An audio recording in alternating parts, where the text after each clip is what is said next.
নমস্কাৰ, good afternoon. আজি আমি BPYC 131 ইউনিট 10 ঈশা উপনিষদ এইটো চেপ্টাৰে আলোচনা কৰিম। চ' মেইনলি এই চেপ্টাৰতে যিবোৰ বেদান্তৰ যি চেপ্টাৰ আছিলে, যেনেকা এই উপনিষদবোৰত যি ধৰ্মৰ আলোচনা বা ব্ৰাহ্মণ আত্মা এইবোৰৰ বিষয়ে মেক্সিমাম ইয়াতে এইটো চেপ্টাৰত আলোচনা কৰা হৈছিলে। চ' এইটো চেপ্টাৰতে মেইনলি উপনিষদৰ বিষয়ে আৰু এইটো ইণ্ডিয়ান ভাৰতীয় দৰ্শনত যি উপনিষদৰ যি স্থানটো আছে এইটোৱে আলোচনা কৰা হৈছে। চ' বেদান্ততে মেইনলি এনেকা উপনিষদৰ যিটো ভূমিকা আছে ভাৰতীয় দৰ্শনত তাৰ বিষয়ে তাতে যিমানখিনি কালচাৰৰ লগত যিবোৰ ৰিলেটেড আছে বা নলেজ হওক বা চায়েন্স এইবোৰৰ বিষয়ে যিখিনি আলোচনা কৰা হৈছে এইখিনিতেহে মেইনলি উপনিষদবোৰতে বিস্তাৰিতভাৱে দিয়া হৈছে। কিন্তু একচুৱেলি উপনিষদত মেক্সিমাম তাতে 108 উপনিষদ আছে মেইনলি, কিন্তু যাৰ মাজত মেক্সিমাম 10 ইম্পৰ্টেঞ্চ হৈ আছে, যিটো শংকৰাচাৰ্যৰ লিখিত দিয়া হৈছিলে। শংকৰাচাৰ্যৰ লিখা যিবোৰ এইটো যেনেকা 780 AD দিয়া হৈছিলে, আৰু এইটো মেক্সিমাম তাতে যি উপনিষদৰ ছেকেণ্ড শ্বৰ্টেষ্ট প্ৰিন্সিপলছ হ'ল এইটোৱে হ'ল উপনিষদৰ এই ঈশা উপনিষদখনতে মেক্সিমাম দিয়া হৈছিলে। চ' ঈশাৱাস্য লিটাৰেলি এইটো মেইনছ হ'ল ইনাৰ কণ্ট্ৰলাৰ, মানে এইটো বিষয়ত যে আমাৰ ঈশ্বৰৰ যিখিনি পাৱাৰ বা যিখিনি শক্তি এইখিনি আমাৰ মাইণ্ডৰ লগত যি ৰিলেটেড হৈ আছে বা এই ইউনিভাৰ্চৰ লগত যিখিনি ৰিলেটেড ক্ৰিয়েটৰ এণ্ড অকলে যে ক্ৰিয়েটৰ হিচাপে ক্ৰিয়েটৰ আৰু ক্ৰিয়েটেড থিংছ এইখিনিৰ মাজত যিটো ৰিলেশ্যন, এই বস্তুখিনিৰ মাজতে যিবোৰ বিস্তাৰিতভাৱে আলোচনা কৰা হৈছিলে এইখিনি ঈশা উপনিষদতে মেইনলি দিয়া হৈছিলে। চ' এই ঈশা উপনিষদত যিবোৰ বেদান্ততো যেনেকা ব্ৰাহ্মণ আৰু আত্মাৰ লগত যিবোৰ আমি আলোচনা কৰিছিলোঁ, ছেইম বস্তুবোৰ এইখন উপনিষদতেও এই বস্তুবোৰেই দিয়া হৈছিলে। যেনেকা এই বৈৰাগ্যৰ, তাৰপিছত ব্ৰাহ্মণ, দেন যিবোৰ এই লৰ্ড ঈশ্বৰ এণ্ড ৱৰ্ল্ডৰ লগত যি ৰিলেশ্যন, তাৰপিছত কিছুমান বস্তু যেনেকা বিদ্যা এণ্ড অবিদ্যা, যেনেকা নলেজৰ লগত যিবোৰ ৰিলেটেড বস্তু হৈ আছে, আৰু জ্ঞান, আত্মা এণ্ড চাউল এইখিনিৰ লগত যিবোৰ ৰিলেটেড হৈ আছে এইখিনিও ছেইমলি। তাৰপিছত এই বস্তুবোৰৰ লগত আমাৰ বিবেকৰ যি সম্পৰ্ক হৈ আছিলে, সংস্কৃত টাৰ্মছ এইবোৰ এইখিনি বস্তু তাতে মেইনলি দিয়া হৈছে। চ' এই চেপ্টাৰটোতে মেইনলি ঈশা উপনিষদখন বস্তুটো কি, মানে এইখন ধৰ্মগ্ৰন্থত কি বিষয়ে আলোচনা কৰা হৈছে বা এবাউট কি আছে, এই বস্তুখিনি তাতে দিয়া হৈছে। চ' এইটো চেপ্টাৰতে মেইনলি ফাৰ্ষ্টতে যি ষ্ট্ৰাকচাৰ আছে তাৰ মাজত আমি কি পাইছোঁ, যেনেকা উদ্দেশ্য, তাৰ অবজেক্টিভখিনি, তাৰপিছত পাতনি, তাৰপিছত এটা আৱাস যেনেকা এজ এ ফিলচফিকেল ষ্টাডিজ, তাৰপিছত মূল বিষয় আৰু ধাৰণাসমূহৰ ওপৰত যি প্ৰতিফলন এইখিনি, আৰু যি ফিলচফিকেল অভাৰভিউ সেইটো, তাৰপিছত কনক্লুশ্যন।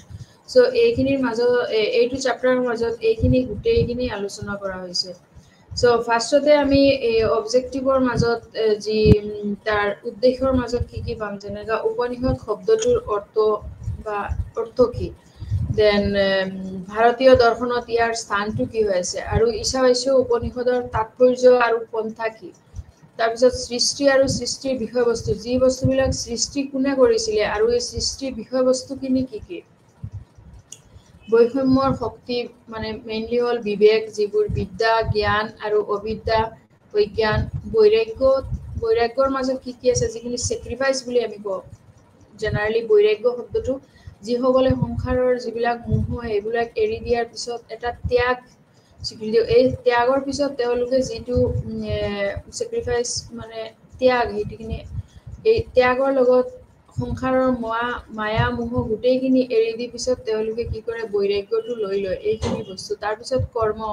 তেওঁৰ মেইনলি যি তেওঁলোকে ধৰ্মৰ প্ৰচাৰ বা সমাজত শান্তি বা ঈশ্বৰৰ প্ৰতি যি এটা শ্ৰদ্ধা বা প্ৰেক্টিচ, এইখিনি লৈহে তেওঁ মেক্সিমাম তেওঁলোকে বিজি হৈ থাকে। আৰু তাৰপিছত উদ্দেশ্যৰ মাজত আৰু আছে বিদ্যা যেনেকা যিবোৰ হ'ল জ্ঞান নলেজ আমি তাক নলেজ বুলি ক'ব পাৰোঁ আৰু অবিদ্যা যিবোৰ হ'ল অজ্ঞান মানে যিবোৰ অজ্ঞান তাৰপিছৰ মাজত হ'ল বৈৰাগ্য ত্যাগ কৰ্ম উপাসনাৰ যিবিলাক এই ধ্যান বুলি ক'ব পাৰোঁ আমি যেনেকা বুদ্ধদেৱ কি কৰিছিলে ধ্যান কৰি পেলাই সংসাৰৰ মায়ামোহ এৰি দি কিনি তেওঁ সন্ন্যাস ধৰ্ম গ্ৰহণ কৰি সন্ন্যাসত লৈ ৰূপান্তৰিত হৈছিলে যে তাৰপিছত অৰ্থ বৈৰাগ্য মানে কোনো বস্তুৰ প্ৰতি মোহ নাই বা লোভ নাই এইখিনি কৰ্ম তাৰপিছত উপাসনাৰ সংযোজন এই বস্তুবোৰ তাৰপিছত আত্মজ্ঞানৰ গুৰুত্ব সত্য চূড়ান্ত বাস্তৱ বিষয়াৰ উপায় হিচাপে যি আমি জেনেৰেলি এইটো শব্দটোৰ অৰ্থ যিবিলাক আমি অলৰেডি এইটো আগৰ চেপ্টাৰটোত আমি আলোচনা কৰিছিলোঁ যে শব্দটোৰ জৰিয়তে এটা ধ্যান আৰু এইটোৰ জৰিয়তে কি কৰে এইটো হিন্দু ধৰ্মতে তেওঁলোকে এটা শ্ৰদ্ধাৰ সহিত আৰু শান্তিৰ প্ৰতি মনোনিৱেশ কৰি তেওঁলোকে এই শব্দটোৰ জৰিয়তে এটা শান্তি বা ঈশ্বৰৰ প্ৰতি এটা শ্ৰদ্ধা জ্ঞাপন কৰে আৰু তাৰপিছত এইটোৰ প্ৰতীকেৰে প্ৰতিনিধিত্ব কৰা সামগ্ৰিকতাৰ এটা ধাৰণা মানে এইটো এটা প্ৰতীক হিচাপে প্ৰতিনিধিত্ব কৰা হৈছে আৰু তাৰ এটা সামগ্ৰিক ধাৰণা চ' জেনেৰেলি এই যি এইটো পূৰ্ণ ৱে চিকিং এইটো ট্ৰুথ বা সত্যৰ এটা জৰিয়তে এইটো কৰা হৈছে তো চ' ৱাৰ্ড উপনিষদৰ মিনছটো হ'ল মানে কি উপনিষদ মানে এইটো অৰ্থটো আমি আগতে আলোচনা কৰিছিলোঁ যে চিট নিয়াৰ ডেট মিনছ ৱাট চিট নিয়াৰ মানে গুৰু আৰু শিষ্যৰ মাজত এটা ষ্টুডেণ্টৰ লগত যি এটা ক্ল'জ ৰিলেশ্যন যি তেওঁলোকে সন্ন্যাস ধৰ্ম গ্ৰহণ কৰি পেলাই যে বৈৰাগ্য বা এজ এ টিচাৰ তেওঁৰ ওচৰতে তেওঁ কি কৰিছিলে সন্ন্যাসত তেওঁলোকে নিজৰ কিছুমান এইখিনি ধৰ্মৰ বিষয়ে আলোচনা কৰিবলৈ কিছুমান যিবিলাক ষ্টুডেণ্ট বা ছাত্ৰ যিবোৰে সংসাৰৰ মোহ ত্যাগ কৰি সন্ন্যাসৰ ওচৰলৈ প্ৰাচীন কালত তেনেকুৱা আছিলে তেতিয়া কোনো স্কুল বা ইউনিভাৰ্চিটি এইবোৰ নাছিলে চ' সন্ন্যাস ধৰ্ম লোৱাৰ পিছত তেওঁলোকে কি কৰিলে এইটো কিছুমান আৰু যাতে সন্ন্যাস বস্তুটোৰ বা বৈৰাগ্য বস্তুটো যেনেকা ঈশ্বৰৰ প্ৰতি কি মোহ বা ৰেচপনচিবিলিটি এইখিনি তেওঁলোকে কি কৰিছিলে বেলেগলৈ যি এক্সপ্ৰেছ কৰিব পাৰিছিলে এইখিনিৰ জৰিয়তে গুৰু আৰু শিষ্যৰ মাজত যি এটা সম্প্ৰদায় আছিলে এই গুৰু আৰু শিষ্যৰ যি এটা সংযোজন আছিলে এইটো তেতিয়া প্ৰাচীন ভাৰতত এইটো মেক্সিমাম আছিলে যে গুৰু আৰু শিষ্যৰ মাজত এটা সম্পৰ্কটো সেইটো গুৰু শিষ্যৰ সম্পৰ্কটো আৰু এই বস্তুটো মেইনলি কিহত আছিলে কালচাৰৰ ওপৰতে নিৰ্ভৰ কৰি পেলাই ধৰ্মৰ লগতে মেক্সিমাম ৰিলেটেড হৈ আছিলে চ' উপনিষদ শব্দটোৰ মিনিঙে হ'ল কি আছিলে টু চিট নিয়াৰ মানে ওচৰতে বহা ডেট মিনছ অনলি শিষ্যবোৰে কি আছিলে শিষ্যবোৰে কি আছিলে গুৰুৰ ওচৰলৈ বহিছিলে চ' ঈশাৱাস্য এটা উপনিষদ এইখন ঈশা উপনিষদখনে এইটো এখন ছেকেণ্ড শ্বৰ্টেষ্ট প্ৰিন্সিপল উপনিষদ আছিলে যি কণ্টেইনিং কৰিছিলে 18 ভাৰ্চেছ তাতে 18টা ভাৰ্চেছ আছিলে আৰু এইটো শুক্ল য়জুৰ্বেদ সংহিতাৰ অন্তৰ্গত আছিলে আৰু এইটো অলছ' কল তাক ঈশা উপনিষদ বুলি কোৱা হৈছিলে তো হাউএভাৰ এইটো যি হওক ঈশাৱাস্য লিটাৰেলি মিনছ কি আছিলে এইটো ইনাৰ কণ্ট্ৰলাৰ এইটো ঈশাৱাস্য মিনছ ৱাট এটা ইনাৰ কণ্ট্ৰলাৰ মেইনলি যেনেকা আমি নিজকে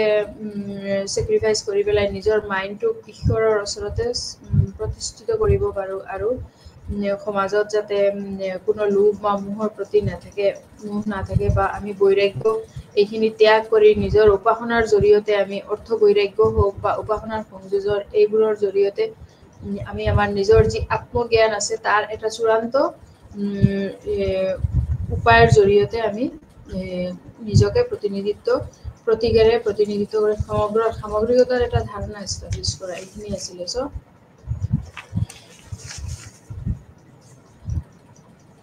এতিয়া উপনিষদৰ শব্দৰ অৰ্থ আছিলে কি গুৰুৰ ওচৰতে বহা যিয়ে ছাত্ৰৰ মানে অজ্ঞানতা ধ্বংস কৰে চ' 108টা স্বীকৃতিপ্ৰাপ্ত উপনিষদ আছে ইয়াৰে 10টা অতি গুৰুত্বপূৰ্ণ আছিলে কাৰণ শংকৰাচাৰ্য 780 খ্ৰীষ্টাব্দত কি কৰিছিলে সেইবোৰৰ ওপৰতে তেওঁৰ নিজৰ টীকাখিনি লিখিছিলে আৰু 28টা শ্লোক তথা প্ৰধান উপনিষদসমূহৰ ভিতৰত ঈশাৱাস্য উপনিষদ দ্বিতীয় চুটি আৰু ইয়াক শুক্ল যজুৰ্বেদ সংহিতাত পোৱা যায়। চ' ইয়াক ঈশা উপনিষদ বুলিও কোৱা হয়। কিন্তু ঈশাৱাস্য শব্দটোৰ আক্ষৰিক অৰ্থ হৈছে কি? আভ্যন্তৰীণ নিয়ন্ত্ৰণকে হ্ৰাস কৰা। আৰু ই জগতৰ আসান বা ঈশ্বৰক আভ্যন্তৰীণ নিয়ন্ত্ৰক হিচাপে অন্তৰ্নিহিততাৰ ধাৰণাটোক দেৰিকে সামৰি ল'বলৈ চেষ্টা কৰে। চ' এইখিনি উপনিষদৰ যি শব্দটোৰ মিনিং আছিলে, এই মিনিংটো আমি অলৰেডি আগৰ চেপ্টাৰটোতো আলোচনা কৰিছিলোঁ যে গুৰু আৰু যিয়ে শিক্ষকৰ লগত যি সম্পৰ্ক আছিলে, গুৰু আৰু ছাত্ৰৰ লগত, এই বস্তুটোৰ জৰিয়তে কি ছাত্ৰৰ যি অজ্ঞানতা আছিলে, এই অজ্ঞানতাটো কি কৰিছিলে? ধ্বংস কৰিছিলে। কিহৰ মাধ্যমে? যেনেকা গুৰুৰ ওচৰত বহি পেলাই তেওঁ যেতিয়া কিছুমান বস্তু তেওঁ জ্ঞানখিনি দান কৰি আছিলে ছাত্ৰৰ ওচৰত, সেইটো সময়তে কি হয়? ছাত্ৰৰ অজ্ঞানতাখিনিও কমপ্লিটলি ধ্বংসৰ ৰূপ লয়। আৰু তেতিয়া তেওঁ নতুন এটা যিবিলাক ভাষ্য হওক বা জ্ঞান হওক, এই জ্ঞানৰ জৰিয়তে ছাত্ৰই কি কৰে? নিজকে অলপ ওপৰৰ স্তৰলৈ লৈ যাব বিচাৰে আৰু জ্ঞানটো অলপ তেওঁৰ বাঢ়ি যায়। চ' এই বস্তুবোৰৰ জৰিয়তে জগতৰ যিমান ঈশ্বৰৰ যিবোৰ আভ্যন্তৰীণ নিয়ন্ত্ৰণ হিচাপে আছিলে, এইবোৰত তেতিয়া কি কৰিছিলে? আলোচনা কৰিব পাৰিছিলে। চ' এইটো এটা এইটো চেপ্টাৰত আমি কমপ্লিটলি যদি এটা আভাস বিচাৰো, তেনেহ'লে ইয়াতে কি আছিলে? ঈশাৱাস্যত কি বস্তুবোৰ উপনিষদ মৰ্ম হৈ আছিলে, কিন্তু আন যিবোৰ ডাঙৰ উপনিষদৰ বিজ্ঞাপনৰ দৰে ই কোনো দাৰ্শনিকৰ পটভূমিৰ কাহিনী বা পৰিৱেশ নোহোৱাকে হঠাতে খোল খায়। এইখনত যেনেকা বেলেগ বেলেগ উপনিষদবোৰত ফাৰ্ষ্টত কিবা ইন্ট্ৰডাকশ্যনৰ দিখিনি বা পৰিৱেশ নোহোৱাকে এটা পৰিৱেশৰ পৰা যিবোৰ গ্ৰন্থ হৈছিলে বা বেদান্ত যেনেকা বেদেই হওক বা আৰু যিবোৰ উপনিষদ আছিলে, সেইখিনিৰ দৰে এই উপনিষদ ঈশাৱাস্যত কিন্তু তেনেকা নাছিলে। এইখন মানে হঠাৎকে খোল খাই গৈছিলে ঈশাৱাস্যত। কিহৰ কাৰণে? এইখনত কোনো দাৰ্শনিক পটভূমিৰ কাহিনী বা ফিলচফাৰ্ছ যিবোৰ আছিলে, তেওঁলোকৰো এইখনত কিবা তেওঁলোকৰ ষ্টৰি বা তেওঁৰ যি এনভাইৰনমেণ্ট আছিলে সেইটো সময়ত, এইবোৰ বস্তু ইয়াতে ডাইৰেক্টলি এইখন ঈশাৱাস্যত মানে ঈশা উপনিষদত এইবোৰ দিয়া নাছিলে। এইখন বস্তু হঠাতে মানে জাষ্ট এটা ডিভিজনৰ জৰিয়তে জ্ঞান আৰু বিদ্যা অবিদ্যা এইখিনিৰ জৰিয়তে এই ঈশা উপনিষদখন ডাইৰেক্টলি খোল খাইছিলে। কিন্তু উপনিষদৰ যিবোৰ সাধাৰণ পৰিৱেশটো গভীৰভাৱে চালে আমি গম পাওঁ যে উপনিষদীয় বিষয়বস্তুৰ লক্ষ্য হৈছিলে কি? অস্তিত্বৰ যিবোৰ আটাইতকৈ মৌলিক প্ৰশ্নবোৰৰ উত্তৰ দিয়া। একেদৰে ঈশা উপনিষদত উপন্যাস বিজ্ঞাপনৰ লক্ষ্য হৈছিলে চূড়ান্ত যি বাস্তৱতাৰ সমস্যাৰ সৈতে মোকাবিলা কৰা আৰু আত্মা আৰু ব্ৰহ্মৰ যি ঐক্যৰ ক্ষেত্ৰত উত্তৰ দিয়া। তেওঁৰ মানে এই বস্তুটোৱেই ঈশা উপনিষদত মেইনলি হৈ আছিলে যে যিমান সমস্যা আছিলে এইবোৰৰ মাজত যি আত্মাৰ লগত ব্ৰহ্মৰ মানে যি গড আৰু চৌল, এইখিনিৰ মাজত এটা ক্ল'জ ৰিলেশ্যনশ্বিপ হৈ আছিলে, এই বস্তুটো তেওঁলোকে ক্ষেত্ৰত উত্তৰ দিছিলে ঈশা উপনিষদৰ জৰিয়তে। যেনেকা ব্ৰহ্মৰ লগত যি ব্ৰাহ্মণ, যেনেকা ব্ৰহ্মৰ ওপৰতে কি এটা সমাজৰ যি স্থান, যি ব্ৰাহ্মণৰ যি তেওঁ ডাইৰেক্টলি কি কৰিছিলে আত্মা আৰু তেওঁলোকক সমাজৰ চবতকে ওপৰত স্তৰলৈ দিয়া হৈছিলে ব্ৰাহ্মণ, আৰু তেওঁৱে মেইনলি আত্মাৰ যি চৌলৰ যি মেইনলি ওপৰত তেওঁ আছিলে, চবতকে বেছিকে কানেক্ট হৈ আছিলে ব্ৰাহ্মণৰ। চ' এই বস্তুটোহে তেওঁলোকে কি কৰিছিলে তেতিয়াৰ লগত মেইনলি ক্ল'জ কৰি দিয়া হৈছিলে। বিকজ তেওঁলোকে মেক্সিমাম পৃথিৱীৰ গোটেই বস্তুখিনিৰ লোভ বা মোহ এইখিনি ত্যাগ কৰি তেওঁলোকে কি কৰিছিলে এটা ধ্যানৰ নিচিনা উপাসনাত ব্যস্ত হৈ আছিলে, আৰু যিবোৰ একো তেওঁলোকে এইটো বস্তুত তেওঁলোকৰ কোনো ইণ্টাৰেষ্ট বা সমাজৰ যিবোৰ আশা আকাংক্ষা এইবোৰ এৰি পেলাই তেওঁলোকে নিজৰ আত্মাটোক লৈ কি আছিলে, তেওঁলোকে অলপ সমাজ ঈশ্বৰৰ লগত ক্ল'জলি ৰিলেটেড হৈ আছিলে, যি এইটোৰ জৰিয়তে তেওঁলোকে আত্মা আৰু ব্ৰহ্মৰ যি ঐক্য আছিলে এইটোৰ ক্ষেত্ৰত তেওঁলোকে উত্তৰ দিছিলে। চ' এই ঈশাৱাস্য উপনিষদত মেইনলি এইটোৱে আছিলে তেওঁলোকৰ উদ্দেশ্য যে creator and the created beings. So এইখিনি বস্তু মানে mainly lord and the world এই দুটাৰ মাজত যে ৰিলেশ্যন আছিলে এইখিনি বস্তু লৈ তেওঁলোকে আলোচনা কৰিছিলে মেইনলি এটা এইটো অভাৰভিউ আছিলে তাৰপিছত ৰিফ্লেকশ্যনটো তেওঁলোকৰ যি মূল বিষয় বা ধাৰণাসমূহৰ ওপৰত কোনটো বিষয়ত তেওঁলোকে মেইনলি ওপৰত প্ৰতিফলিত কৰিছিলে মেইনলি ঈশা উপনিষদত বা তাৰ মূল বিষয়বস্তুবোৰ কি আছিলে এইখিনি বস্তু লৈ আমি অলপ আলোচনা কৰিম এতিয়া যেনেকা ৰিফ্লেকশ্যন অন দ্য কোৰ ইছ্যুজ এণ্ড দ্য কনচেপ্টছ বুলি যিটো আমাৰ এইটো চেপ্টাৰত ঈশা উপনিষদৰ চেপ্টাৰত যি থাৰ্ড যিটো পইণ্ট আছিলে এইটো হ'ল কি আমাৰ ৰিফ্লেকশ্যন ঈশা উপনিষদ এইখিনি লৈ চ' উপনিষদৰ মূল ধাৰণাসমূহৰ আমি যিবোৰ শিৰোনামাসমূহ বুজিব পাৰি ই প্ৰভু আৰু জগত যি ঈশ্বৰ সৃষ্টিকৰ্তা আৰু সৃষ্টিৰ মাজত যি সম্পৰ্ক আছিলে যি ঈশ্বৰৰ মাজত আৰু জগত সৃষ্টিকৰ্তা যোনে সৃষ্টি কৰিছিলে আৰু সৃষ্টি যিবিলাক কেনেকা সৃষ্টি হৈছিলে এইটোৰ মাজত এটা সম্পৰ্ক হৈ আছিলে যেনেকা কিছুমান নাস্তিকো আছিলে তাৰ মাজত কিছুমান আস্তিকো আছিলে চ' তাৰ মাজতো কি আছিলে অলপ আস্তিকৰ মাজতো অলপ বেলেগ বেলেগ ভাগ আছিলে যেনেকা দেইজম থেইজম পেন্থেইজম এণ্ড পেনিথেইজম যেনেকা ঈশ্বৰবাদ তাৰপিছত পেন্থেইজম দেন পেন্থেইজম এইবোৰ বস্তু বেলেগ বেলেগ এটা এতিয়া বেলেগ এইবিলাকৰ মাজত কি আছিলে যেনেকা ঈশ্বৰবাদ যেনেকা দেইজম এইটো কি আছিলে চ' এজন দেৱতা যদি সৃষ্টি কৰা ব্ৰহ্মাণ্ডই ইয়াক নিজৰ মৌলিক কাৰ্যকলাপত স্থাপন কৰে যদিও সৃষ্টিৰ কাৰ্যৰ লগত এতিয়াও জড়িত নহয় যিবিলাক সৃষ্টিৰ তেওঁ যদিও বিশ্ব ব্ৰহ্মাণ্ড তেওঁক সৃষ্টি কৰিছিলে বা নিজৰ কাৰ্যকলাপত স্থাপন কৰিছিলে কিন্তু তেতিয়াও কি আছিলে তেওঁ সৃষ্টিৰ কাৰ্যৰ লগত জড়িত নাছিলে কিন্তু বিশ্ব ব্ৰহ্মাণ্ডৰ কাম কাজত কোনো ঐশ্বৰিক হস্তক্ষেপ নাই তাতে কি আছে পৃথিৱীৰ যিমান কাম কাজ আছে যিবোৰ তাৰ মাজত তেওঁলোকৰ কিবা ঐশ্বৰিক হস্তক্ষেপ নাছিলে কিন্তু এজন যি ব্ৰাহ্মণে হওক তেওঁ বিশ্ব ব্ৰহ্মাণ্ডখন সৃষ্টি কৰিছিলে যি দেৱতাই হওক যি তেওঁ গড হওক যে বিশ্ব ব্ৰহ্মাণ্ডখন সৃষ্টি কৰিছিলে কিন্তু ইয়াৰ কাৰ্যক্ষম কৰি তুলিছিলে আৰু বিশ্ব ব্ৰহ্মাণ্ডৰ জীৱিকা আৰু ধ্বংসৰ লগতে সক্ৰিয়ভাৱে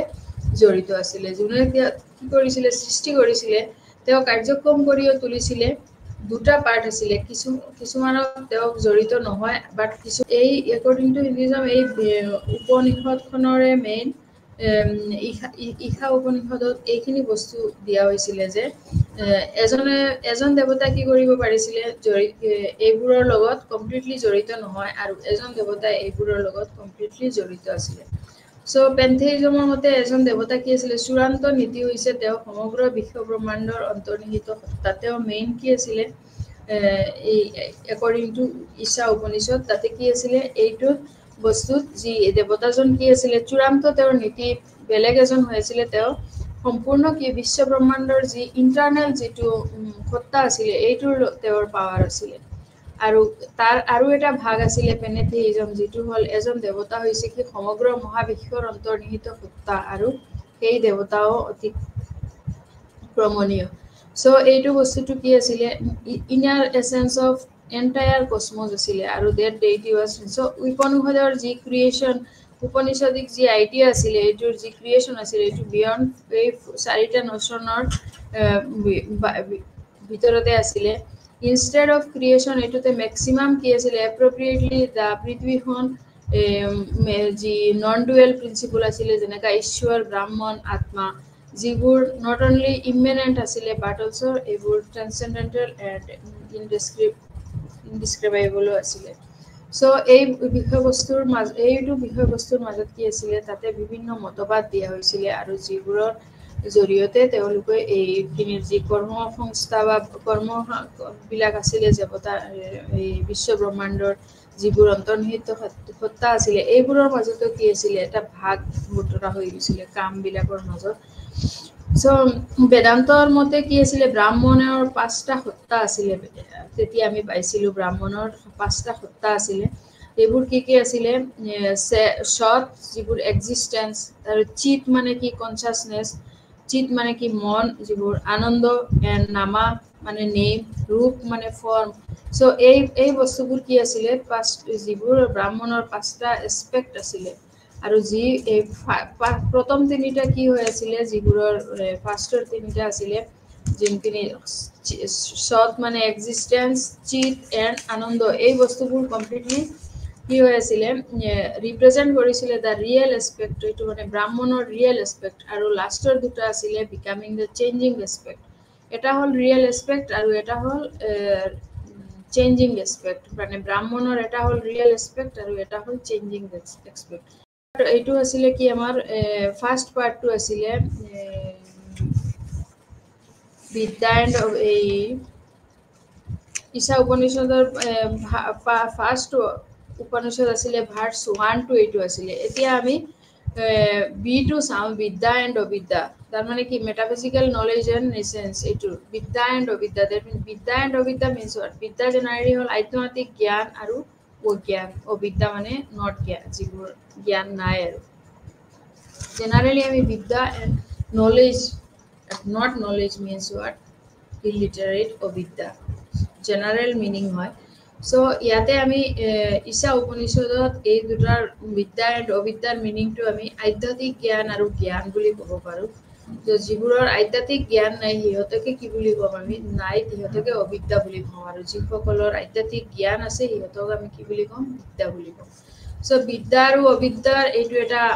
আক্ষৰিক অৰ্থ হ'ল কি ক্ৰমে জ্ঞান আৰু অজ্ঞান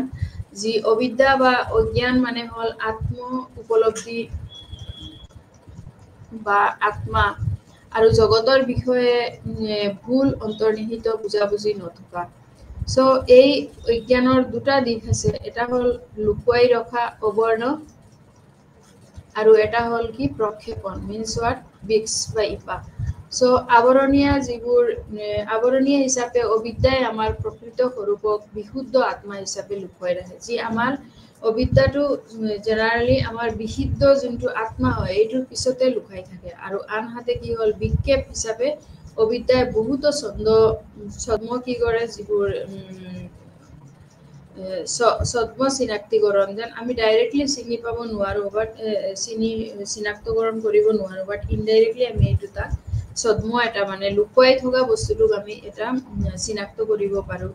আৰু ইয়াৰ লগত যি জড়িত ভুৱা বিশ্ব দৃষ্টিভংগী প্ৰক্ষেপ কৰে সো জীৱ মেইনলি ব্যক্তিগত অহংকাৰৰ লগত জড়িত আৰু এই অজ্ঞানতাক অনাদি কোনো অৰ্থাৎ কোনো আৰম্ভণি নোহোৱা তো সো এইখিনিৰ বস্তুৰ পৰা আমি বুজিব পাৰোঁ যে আৱৰণীয় হিচাপে অবিদ্যাই আমাৰ প্ৰকৃত স্বৰূপক বিশুদ্ধ আত্মা হিচাপে লুকুৱাই ৰাখিছে আৰু এই বিক্ষেপ হিচাপে অবিদ্যাই বহুতো ছন্দ চিনাক্তকৰণ বা আৰু ইয়াৰ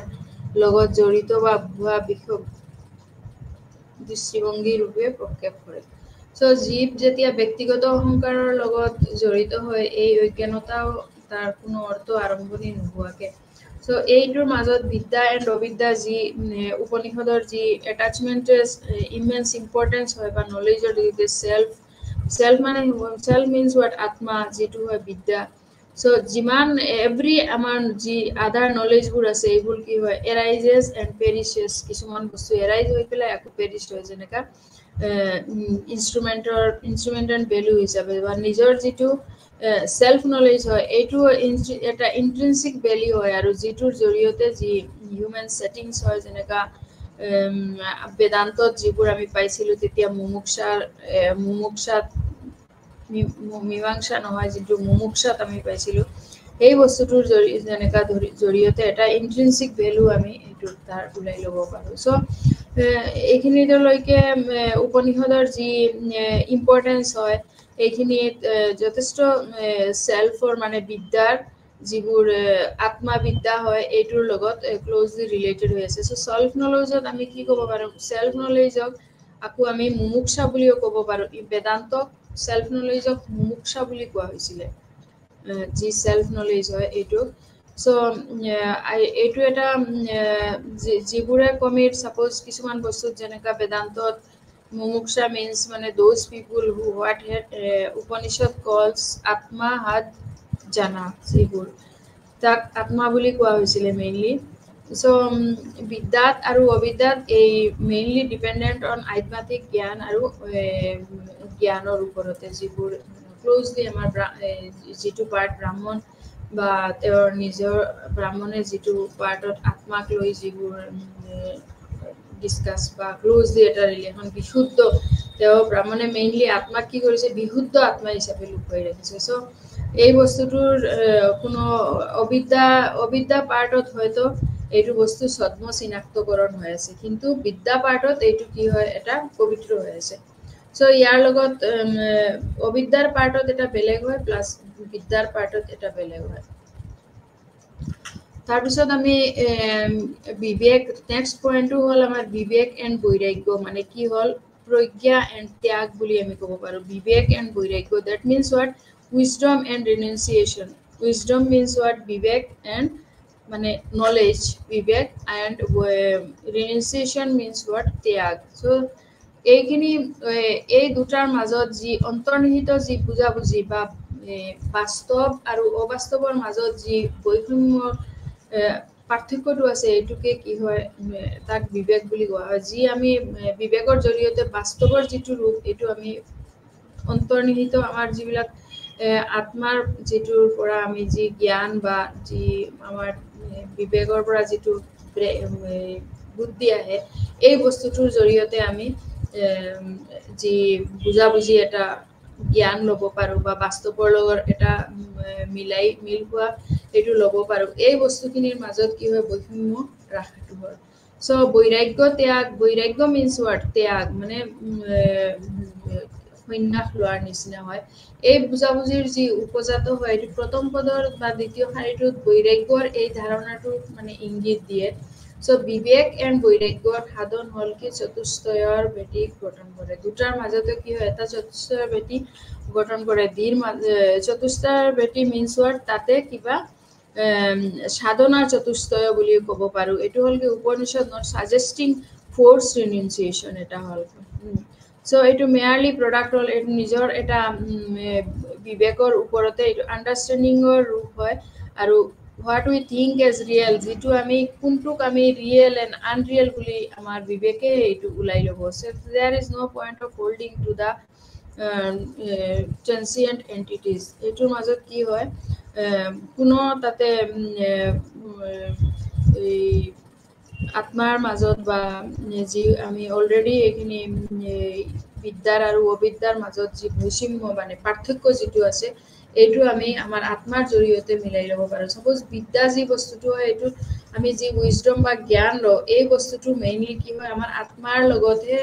আত্মাই আমাৰ একচেপ্ট কৰিব লাগিব বিদ্যাটো আৰু জেনাৰেলি যি অবিদ্যা হয় এই বস্তুটো আমি আত্মাৰ একচেপ্ট কৰিব ল'ব নোৱাৰোঁ because it may something in different from our mind or so' এই দুটাৰ মাজত বৈৰাগ্য এণ্ড বিবেক এই দুটাৰ মাজতে বৈৰাগ্যৰ লগত আকৌ ত্যাগৰ ৰিলেশ্যন হৈ আছে চাপ'জ যি বৈৰাগ্যত আমি কিছুমান বস্তু যেনেকৈ কি কৰিব পাৰোঁ বৈৰাগ্য লোৱাৰ এজন মানুহ যেতিয়া আমি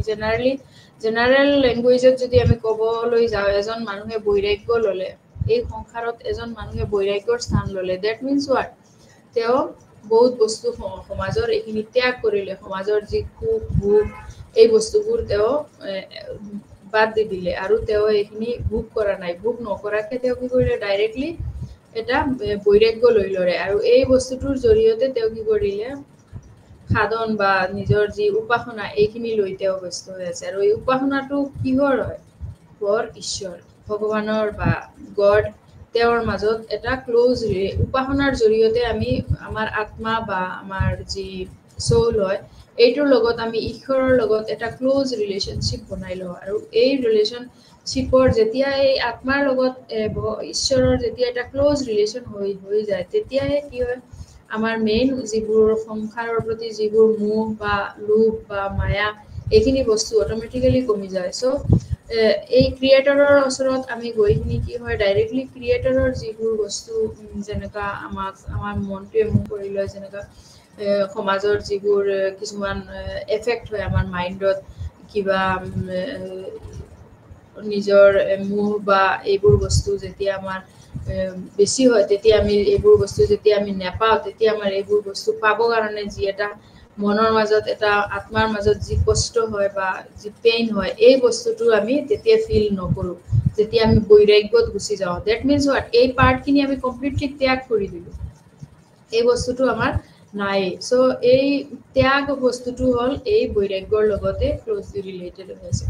সো এইখিনি আছিলে second point then third point তাৰ পিছত আছিলে ধৰ্মৰ duties and the way of action এতিয়া ধৰ্ম বুলি ক'বলৈ গ'লে আমি কৰ্তব্য আৰু যি কৰ্মৰ পথ এইখিনি কৰিব লাগিব ধৰ্ম মিন্স হোৱাট এজন এটা কেঁচুৱা যেতিয়া জন্ম হোৱাৰ মুহূৰ্ততে কি হ'ব কেঁচুৱাটো ডাইৰেক্টলি তাৰ কোনটো ধৰ্মৰ হয় সেইটো ওলাই যাব বিকজ তাৰ মা আৰু দেউতাৰ পৰাহে এইটো তাৰ ষ্টেপটো পাই যায় কি ধৰ্মৰ হয় সো ধৰ্ম দ্যাট মিন্স হোৱাট ডাইৰেক্টলি আমি যদি এইটো ধৰ্ম বুলি কওঁ তেনেহ'লে আমি এইটো আমি ডাইৰেক্টলি কৰ্তব্য বুলিও ক'ব পাৰোঁ সাপোজ এজন বাচ্চা যেতিয়া জন্ম হ'ব তাৰ জন্ম হোৱাৰ লগে লগে পৰ মুহূৰ্তৰ পৰাই কি হ'ব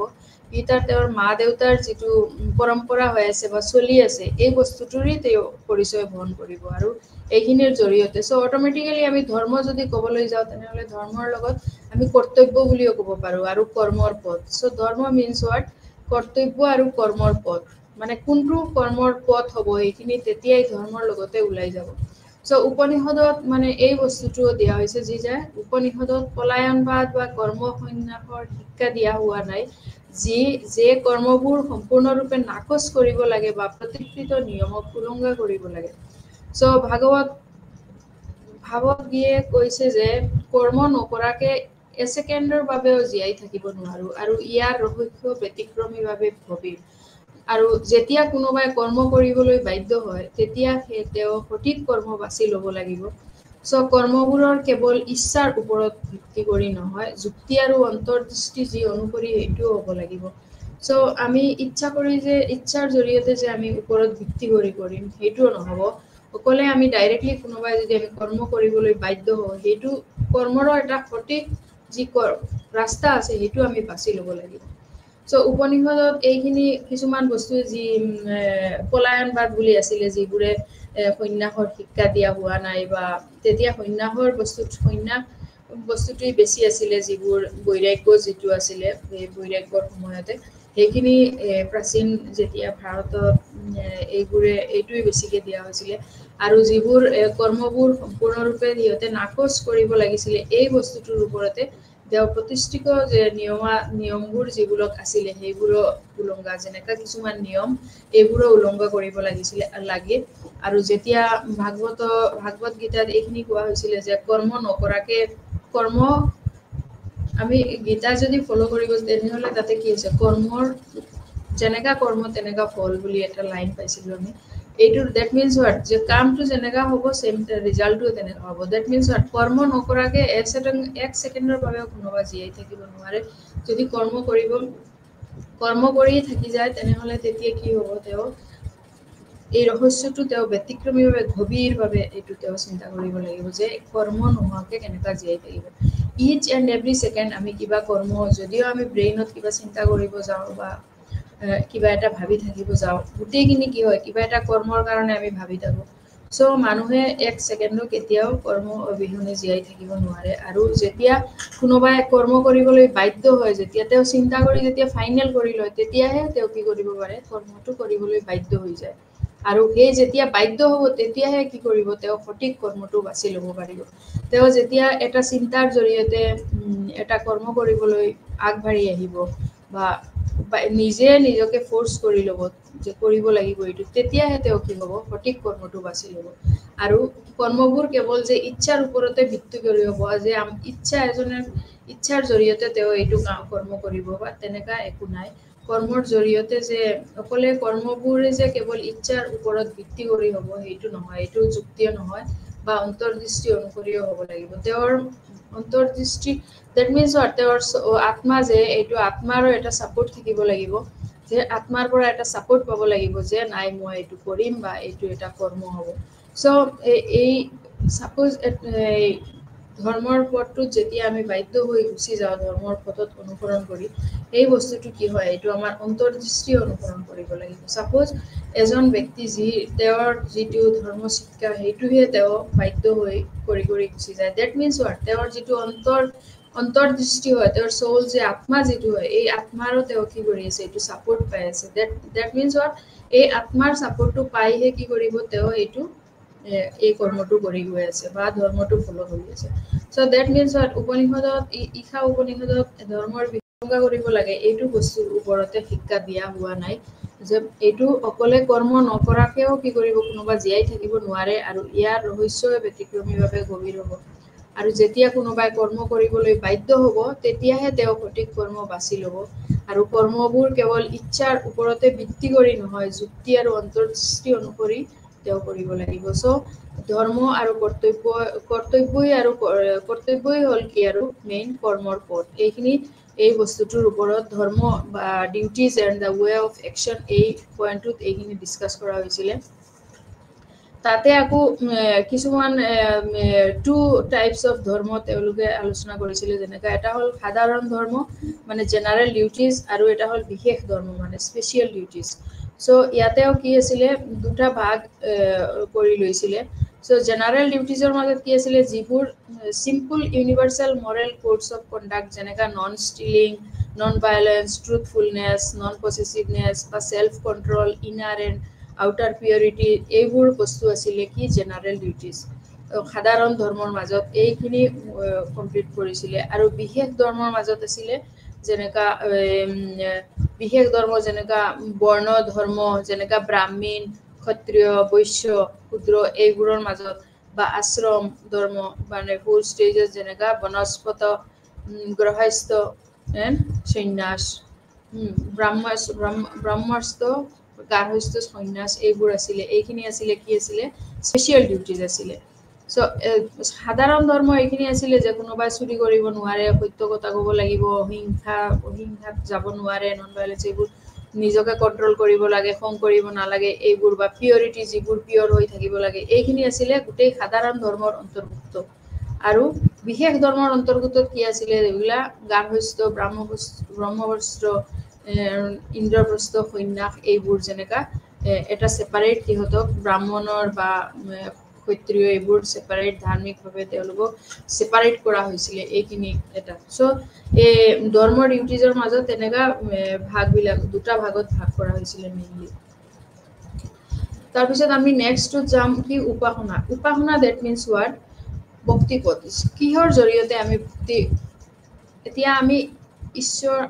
আছে বুলি আমি মানি লৈছো দেয়াৰ ইজ এ গড বা আমি ভালকে চলি আছো এইখিনি কৰি আছো সো গোটেইখিনি মানি লৈছো কিন্তু তাৰ মাজত কি আছে আমি এই বস্তুখিনি কৰিব কাৰণে আমি কি কৰিব লাগিব ভক্তি এটা পথ থাকিব লাগিব এটা উপাসনা থাকিব লাগিব যি উপাসনাৰ জৰিয়তে আমি নিজৰ মনটোক বা আমাৰ আত্মাটোক কি কৰিব পাৰো তাতে ঈশ্বৰৰ এটা ঐক্যতা বা একতাৰ দৰ্শন এইটো মানে ঈশ্বৰৰ লগত যি আমাৰ অন্তৰ্নিহিতৰ এটা শক্তি আছে এইটো আমি প্ৰকৃতকে এইটো তেওঁৰ ঈশ্বৰৰ লগত এই ৰাস্তাটো প্ৰশস্ত কৰিব সো উপাসনা দ্যাট মিন্স হোৱাট যি উপাসনাৰ জৰিয়তে আমি ক্লোজ টু উইথ গড আমি ঈশ্বৰৰ লগত ক্লোজ কেনেকা হৈ যাওঁ অনলি আৱাৰ উপাসনাৰ জৰিয়তে আমাৰ ভক্তি হোৱাৰ যিটো পথ হয় এইটোৰ জৰিয়তে আমি ঈশ্বৰৰ লগতে ক্লোজ হৈ যাওঁ সো তাতে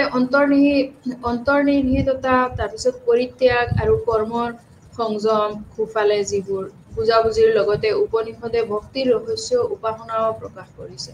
সো উপাসনা শব্দটোৰ হয়তো আচাৰ ব্যৱহাৰ বা পূজা সম্পৰ্কে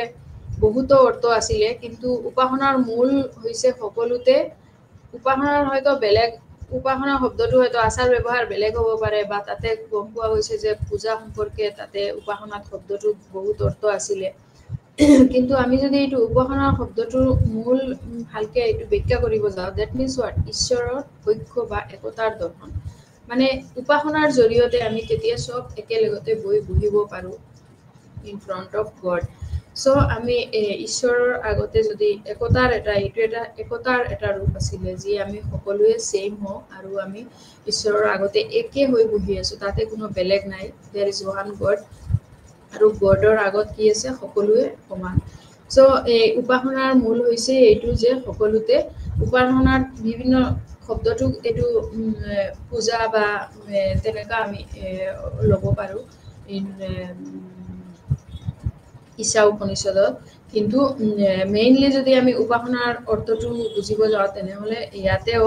সকলোতে এইখিনি ঈশ্বৰৰ ঐক্য বা একতাৰ দৰ্শন ইয়াতে দিয়া হৈছে আৰু ঈশ্বৰৰ যি অন্তৰ্নিহিততা বা অতিক্ৰমৰ এই জ্ঞানেহে প্ৰকৃত পৰিত্যাগৰ পথ প্ৰশস্ত কৰে চ' ঈশ্বৰৰ এই ঐক্যটো বা একতাৰ দৰ্শনটোই আমি যি ধৰ্ম ঈশ্বৰক আমি যোনটো ধৰ্ম মানে দ্য ৱে অফ ডিভ'শ্যন এইটো আমি নিজকে ঈশ্বৰৰ ওচৰতে নিজকে আত্মসমৰ্পণ কৰাৰ নিচিনা আৰু চ' এইটো উপনিষদতো এই বস্তুটো উপনিষদত দিয়া হৈছিলে আৰু তাতেও ছেইম যিবিলাক থিংকাৰ্ছ আছিলে ক্ৰিয়েশ্যনৰ যিবোৰ ব্ৰহ্ম বা বেলেগ উপনিষদত আৰু যিবোৰ বেলেগ বেলেগকে দিয়া হৈছিলে গোটেইখিনিতে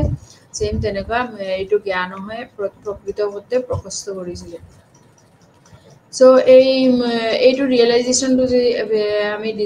যেতিয়া ডিজায়াৰ হয় নিজকে চাৰেণ্ডাৰ কৰাব ঈশ্বৰৰ ওচৰতে যেতিয়া আমি নিজকে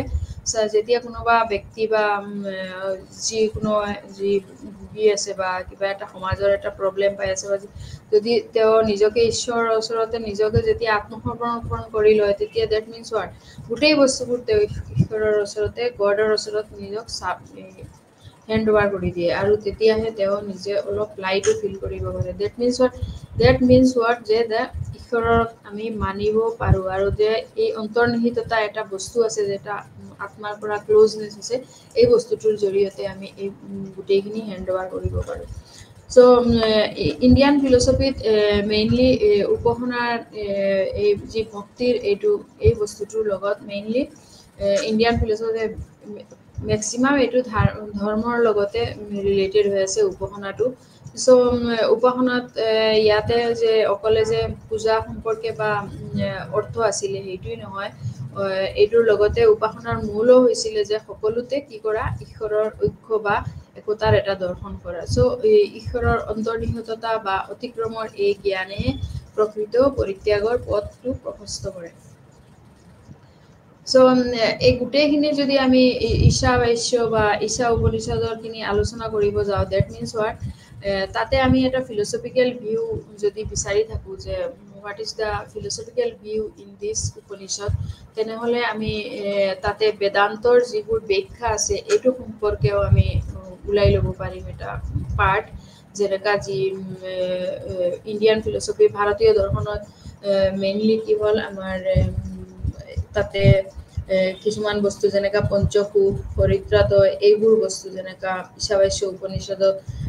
বিশ্ব ব্ৰহ্মাণ্ডৰ লগত সত্যতা বা প্ৰত্যক্ষভাৱে কেনেকা ঘোষণা কৰিছিলে এইবোৰ বস্তু বৈদিক নৈতিকতাৰ সংক্ষিপ্তবাদে কেনেকা সামৰি লৈছে এই বস্তুবোৰো আমি চালে গম পাওঁ যে তাতে ফিলচফিকেল ভিউটো কেনেকা হৈ আছে চ' ভাৰতীয় দৰ্শনৰ সকলো ফিলচফিকেল ভিউত আমি ভাবিব পাৰোঁ যে ভাৰতীয় দৰ্শনৰ সকলো চিন্তাধাৰাত যি ঈশাৱাস্য উপনিষদৰ প্ৰচণ্ড যিটো শাখা বা প্ৰশাখা আছে ই বৈদিক জ্ঞানৰ সত্তাক প্ৰতিনিধিত্ব কৰে আৰু যদিও উপনিষদৰ গঠন বা পদ্যৰ বিষয়বস্তু আৰু বিভিন্ন যি বেদান্তিক ব্যাখ্যাৰ সম্পৰ্কে বহুতো অমীমাংসিত বিষয় আছে তথাপিও ইয়াৰ আপলোড তাৎপৰ্য অস্বীকাৰ কৰিব নোৱাৰে বাট আন কিছুমান উপনিষদ আছে যিবোৰ বিভিন্ন পটভূমিৰ পৰিৱেশ কাহিনী বা সংলাপ কিছুমান পদ্ধতি যেনে অবস্ত্ৰতয় বা পঞ্চকোশ হৰিৰাত্ৰয় আদিৰ ওপৰত নিৰ্ভৰশীল কিন্তু ঈশাৱাস্য যি উপনিষদে বিশ্বব্ৰহ্মাণ্ডৰ সত্যতা প্ৰত্যক্ষভাৱে ঘোষণা কৰে আৰু সমগ্ৰ যি বৈদিক নৈতিকতাত সংক্ষিপ্তভাৱে যিটো সামৰি লৈছে এই বস্তুটোতো ভাৰতীয় দৰ্শনৰ যি চিন্তাধাৰা আছে এইটো চিন্তাধাৰাৰ লগত যথেষ্ট এটা বৈদিক জ্ঞানৰ যি সত্তাক এইটোকো ভাৰতীয় দৰ্শনে প্ৰতিনিধিত্ব কৰিছিলে চ' ইয়াতে যিমান উপনিষদৰ গঠন হওক বা যিবোৰ পদ্য ইয়াতে শ্লোক মেক্সিমাম উপনিষদবিলাক শ্লোক দিয়া হৈছে শ্লোকৰ জৰিয়তে এইবোৰ বুজোৱা হৈছে চ' এইবোৰ বস্তু এটা যি বেদান্তিক ব্যাখ্যা সম্পৰ্কে শ্লোকৰ জৰিয়তে এটা তাৎপৰ্য বা তাৰ এটা যি পৰিৱেশ কাহিনী সংলাপ এই গোটেই বস্তুবোৰ কিহৰ জৰিয়তে শ্লোকৰ জৰিয়তে তাতে ডিছকাছ কৰা হৈছে তো ঈশাৱাস্য উপনিষদতো ছেইম বিশ্বব্ৰহ্মাণ্ডৰ যি সত্যতা আছে এইটো প্ৰত্যক্ষভাৱে ডাইৰেক্টলি এইটো প্ৰত্যক্ষভাৱে ঘোষণা কৰিছিলে ডাইৰেক্টলি আৰু সমগ্ৰ যি বৈদিক যিবিলাক নীতি আছিলে বৈদিক সময়ৰ যিবোৰ নীতি নিয়ম আছিলে এই নীতিবোৰৰ কি আছিলে তাতে প্ৰত্যক্ষভাৱে ঘোষণা কৰিছিলে যে ভাৰতীয় দৰ্শনৰ জৰিয়তে চ' আমি যদি ইণ্ডিয়ান ফিলচফিত এইবোৰ বস্তু চাবলৈ যাওঁ তেনেহ'লে আমি ভালকে এইখিনি বুজিব পাৰোঁ যে সেইটো সময়ত আমাৰ ইণ্ডিয়াত কি চিটুৱেশ্যনটো কেনেকুৱা আছিলে বা বৈৰাগ্য হওক বা বিবেক হওক বিদ্যা অবিদ্যা এই বস্তুবোৰৰ জৰিয়তে সেইটো সময়ৰ যি কালচাৰ আছিলে এই বস্তুৰ এটা আমি ৰূপ ল'ব ভাবিব পাৰোঁ যে তেতিয়া চিটুৱেশ্যনটো কেনেকুৱা হৈ আছিলে আৰু কিছুমান উপনিষদ এনেকুৱাও আছিলে যিবোৰৰ পটভূমিত যি পৰিৱেশ বা ষ্টৰী বা সংলাপ যিবোৰ আছিলে প্ৰলাপ যিবোৰ কিছুমান পদ্ধতি যেনেকুৱা পঞ্চকোশ বা এই বস্তুবোৰৰ গোটেইখিনি যেনেকুৱা ঈশা উপনিষদত যেনেকুৱা বৰ্ণিত হৈ আছে আগৰ উপনিষদবোৰৰ যেনেকুৱা বৰ্ণিত হৈছে ছেইম এইটো বস্তুতে ঈশাৱাস্য উপনিষদতো ছেইম এই বস্তুবোৰৰ বৰ্ণিত হৈছিলে আৰু এইটো এটা যথেষ্ট এটা ইম্পৰ্টেঞ্চ পাই আছিলে চ' কিছুমান উপনিষদত ইণ্ডিয়ান যিবিলাক সন্ন্যাস আছিলে তেওঁলোকে ঈশাৱাস্য উপনিষদত ইণ্ডিয়ান যিবোৰ তেওঁলোকে 18 ভাগৱত গীতাত মেইনলি 18 চেপ্টাৰ্ছ অফ ভাগৱত গীতাত এইটো ইনক্লুড হৈ আছিলে যি ঈশাৱাস্য উপনিষদৰ আৰু তাতে ৰিজনটো আছিলে এইটো যে বৌদ্ধ এইটো ফিলচফি উপনিষদ দৰ্শনৰ জৰিয়তে এইখিনি বিস্তাৰিতভাৱে দিয়া হৈছিলে আৰু এই ভাগৱত গীতাত অলছ' এইটো ঈশাৱাস্যটোও দিয়া হৈছে প্ৰেজেণ্ট হৈ আছিলে আৰু এটা ইউনিক ব্লেণ্ড এইটো এটা জ্ঞানৰ মানে অলপ এটা ইউনিক এটা চেপ্টাৰ হৈ আছিলে তাতে গীতাত ভাগৱত গীতাত যেন কৰ্ম আৰু উপাসনা এইবোৰৰ জৰিয়তে যি নলেজ আছিলে এই গোটেই বস্তুবোৰ এটা কমপ্লিট কৰিলে আমি মোক্ষ যিটো আমি পাইছিলোঁ যে মোক্ষ স্থান আগত আমি এটা চেপ্টাৰ পঢ়াইছিলোঁ মোক্ষ ষ্টাডি কৰিছিলোঁ এই মোক্ষ গোটেইখিনি যদি আমি চাবলৈ যাওঁ তেনেহ'লে এই ত্যাগ বিবেক এই গোটেই বস্তুখিনি আত্মা ব্ৰাহ্মণ গোটেইখিনি ক'ত আমি সেই মোক্ষটো আমি ভাবিব গ'লে ছেইম মোক্ষটো ঘূৰাই আহিব চ' ডেট মিনছ হোৱাট তাতে ঈশাৱাস্য উপনিষদত যোনখিনি দিয়া আছে এই বস্তুখিনি গোটেই যে আমি মোক্ষৰ চেপ্টাৰটোৰ নিচিনা তাতে এটা আল্টিমেট ৰিয়েলাইজেশ্যন বুলি ভাবিব পাৰোঁ যে তাতে মোক্ষ চেপ্টাৰটো যেনেকুৱা মিল হৈ আছে এইটো বস্তু চ' ঈশাৱাস্য উপনিষদত যে এইটো বস্তু আমি যদি গোটেই চেপ্টাৰটোত এতিয়া এই বিবেক তাৰপিছত বৈৰাগ্য দেন ধৰ্ম তাৰপিছত উপাসনা এই গোটেই বস্তুবোৰ যেতিয়া আমি আলোচনা কৰিলোঁ তাতে সামগ্ৰিকভাৱে আমি এটা ধাৰণা বা এই বস্তুটো ক'ব পাৰোঁ যে তাক মিলাইখিনি যে সামগ্ৰিকভাৱে ধাৰণাটোত তাত এটা আমন্ত্ৰণ যি মন্ত্ৰটোতেই অন্তৰ্নিহিত হৈ আছে আৰু এই মত যে কেৱল অংশৰ অধ্যয়নে বিশ্বব্ৰহ্মাণ্ডক সম্পূৰ্ণ জ্ঞান দিব নোৱাৰে এটা অংশৰ জৰিয়তে অনলি এটা অংশৰ জৰিয়তে এই ঈশা উপনিষদ এই পাৰ্টটোৰ অকলে জৰিয়তে অধ্যয়নে বিশ্বব্ৰহ্মাণ্ডৰ সম্পূৰ্ণ জ্ঞান দিব নোৱাৰে গভীৰ বুজাবুজিৰ বাবেও ইয়াৰ ক্ষুদ্ৰ আৰু বৃহৎ দিশৰ বিশেষ জ্ঞান অতি প্ৰয়োজনীয় এইটোৰ আৰু যিমান যিবোৰ আছে এইবোৰৰ আৰু বিশেষ বিশ্লেষণ দিব লাগিব তেতিয়াহে আৰু বহুত ইম্পৰ্টেণ্ট হ'ব আৰু বস্তুখিনি আৰু জনা যাব চ' আধ্যাত্মিকভাৱে যদি অস্তিত্বটোৰ দুটা ক্ষেত্ৰ আছে যেনেকুৱা বস্তুগত কাৰ্যক্ৰম আৰু জগতৰ প্ৰভু হিচাপে আৰু সৃষ্টিৰ চূড়ান্ত কাৰণ বুলি চ' আধ্যাত্মিকভাৱে অকলে আমি আধ্যাত্মিকভাৱে যদি ভাবিব যাওঁ তেনেহ'লে এই বস্তুটোৰ কমপ্লিট আমি জ্ঞান দিব নোৱাৰোঁ চ' এইটোৰ বুজাবুজিৰ কাৰণেও আৰু ইয়াত যথেষ্ট বিশ্লেষণ অতি প্ৰয়োজনীয় তাৰপিছত জ্ঞানতাত্ত্বিক বা দ্বৈততা আৰু মিছা অহংকাৰৰ জ্ঞানে অবিদ্যা গঠন কৰে আৰু সঠিক অন্তৰ্নিহিত বুজাবুজিক বিদ্যা বোলা হয় যিবোৰ অন্তৰ্নিহিত বুজাবুজি আছে যি আমাৰ ইনাৰ যিবোৰ নলেজ এই ইনাৰ নলেজৰ লগত আমাৰ ডাইৰেক্টলি এইটো আণ্ডাৰষ্টেণ্ডিঙত আহিব লাগিব তেতিয়াহে আমি বিদ্যাই যিটো জীৱনৰ নৈতিক বা নান্দনিক পৰিপূৰ্ণতাৰ পথ প্ৰশস্ত কৰিব যেতিয়া আমি নৈতিক বা নান্দনিক যি পৰিপূৰ্ণতাৰ পথ হ'ব এইটো প্ৰশস্ত কৰিব চ' জ্ঞানতাত্ত্বিকভাৱে দ্বৈততা আৰু মিছা অহংকাৰৰ জ্ঞানে এইটো অবিদ্যা গঠন কৰিছিলে আৰু এই সঠিক যি অন্তৰ্নিহিত আমাৰ ইণ্টাৰনেল যিটো জ্ঞান হ'ব বা ইনাৰ যিটো স্পীচ হ'ব বা নলেজ হ'ব এই গোটেই কমপ্লিটখিনি এইটো কি হ'ব বিদ্যাই এই আমাৰ জীৱনৰ যিটো নৈতিকতা আছে বা এই নেক্সট যিটো ষ্টেপ আছে এইখিনি আগবঢ়াই লৈ যাব চ' তাৰ মাজতো কিছুমান বস্তু যেনেকা পদ্ধতিগতভাৱে দৃষ্টিভংগী হিচাপে যি মহাবিশ্বৰ যি সৰ্বমুঠতাৰ ওপৰত ধ্যান কৰাটো যি প্ৰয়োজনীয় যিটো সাধন হিচাপে বা এটা সন্ন্যাস ধৰ্মৰ ধ্যান হিচাপে মগ্ন হৈ পেলাইছে এইটোৰ হৈছে কি ত্যাগ এইটোৱে হৈছে কি ত্যাগটোৱে হৈছে কি বাস্তৱ আৰু অবাস্তৱৰ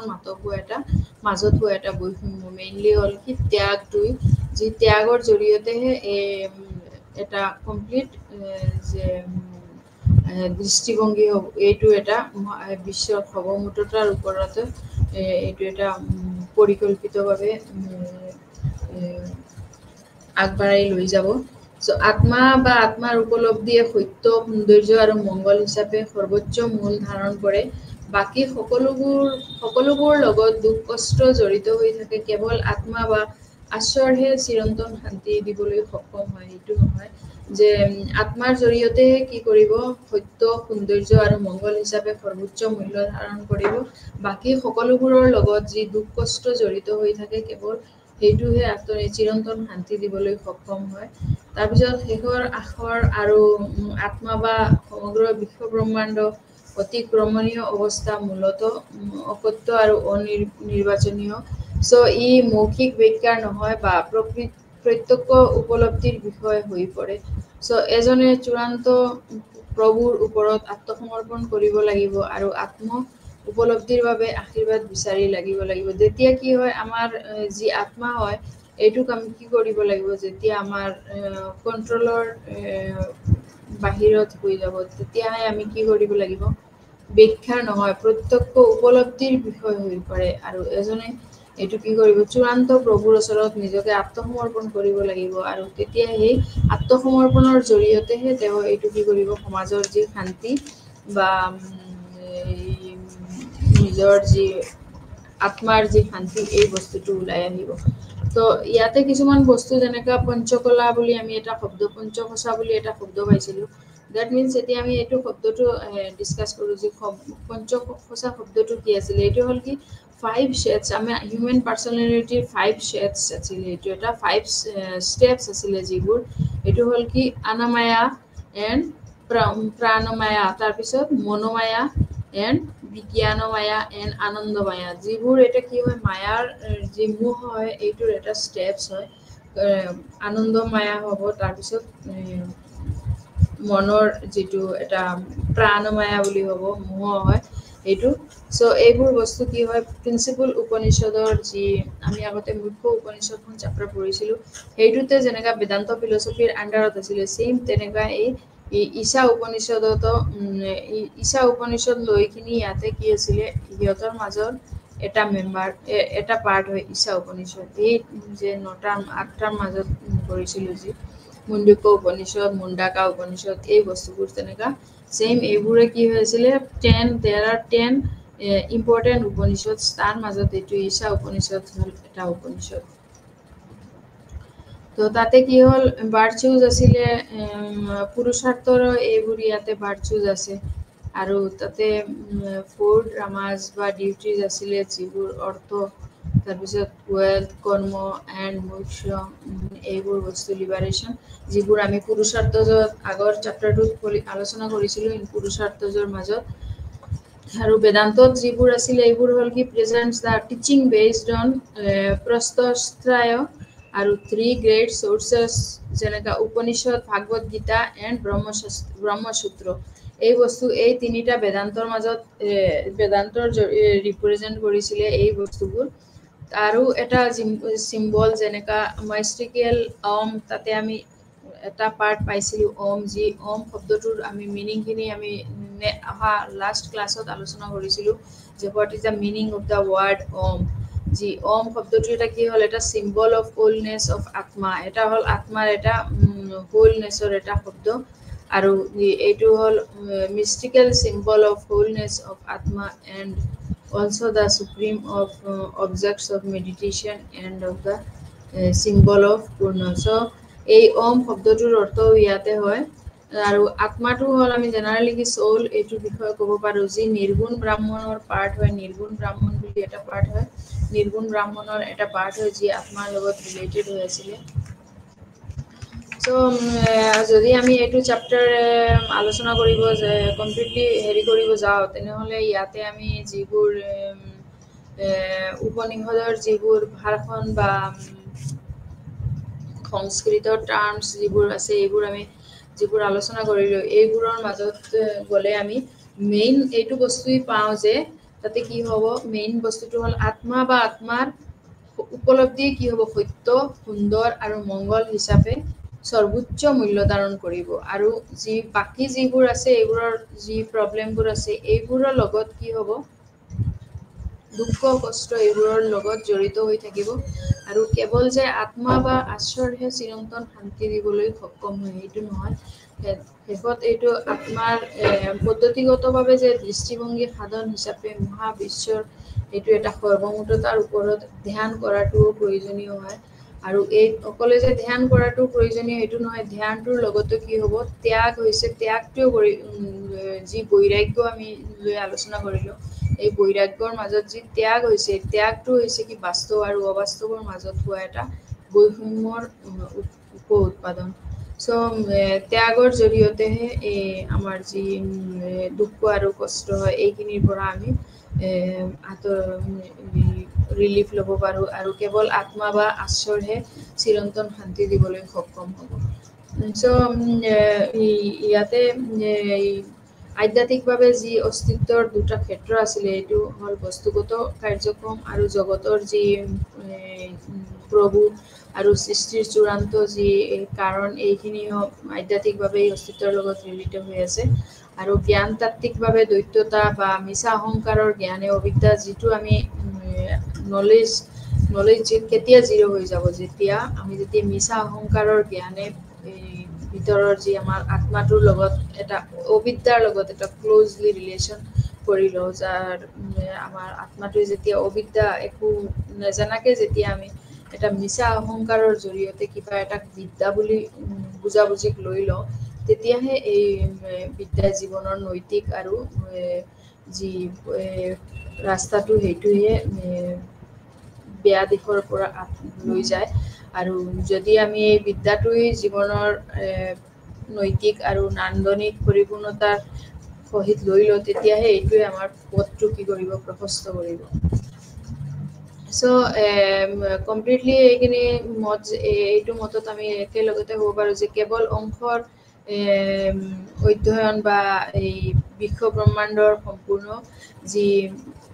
কমপ্লিটলি বিশ্ব ব্ৰহ্মাণ্ডৰ সম্পূৰ্ণ জ্ঞান দিব নোৱাৰে। গভীৰ এইটো বুজাবুজিৰ বাবেহে ইয়াৰ ক্ষুদ্ৰ আৰু বৃহৎ দিশৰ বিশ্লেষণটো অতি প্ৰয়োজনীয়,